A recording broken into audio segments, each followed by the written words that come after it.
ঢাকা ও পার্শ্ববর্তী এলাকার আকাশ আংশিক মেঘলা থাকতে পারে বলে জানিয়েছে আবহাওয়া অধিদপ্তর। 29 ডিসেম্বর আজ সোমবার সকাল 7টা থেকে পরবর্তী 6 ঘন্টার জন্য দেওয়া পূর্বাভাসে এ তথ্য জানানো হয়েছে। পূর্বাভাসে বলা হয়, আজ দুপুর পর্যন্ত ঢাকা ও পার্শ্ববর্তী এলাকার আকাশ আংশিক মেঘলা থাকতে পারে।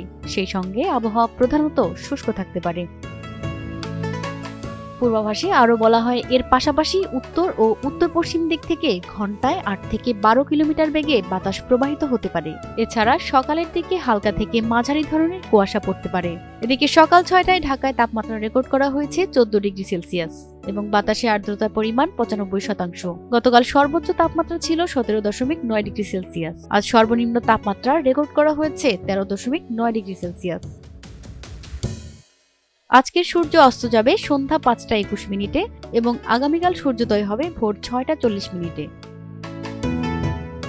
আবহাওয়ার অপর এক পূর্বাভাসে দেশের অভ্যন্তরীণ নদী বন্দরের জন্য দেয়া সতর্কবার্তায় বলা হয়েছে, সোমবার ভোর 5টা থেকে পরবর্তী 5 থেকে 7 ঘন্টার মধ্যে দেশের নদী অববাহিকায় মাঝারি থেকে ঘন কুয়াশার কারণে দৃষ্টিসীমা 100 মিটার বা কোথাও কোথাও এর চেয়ে কম হতে পারে।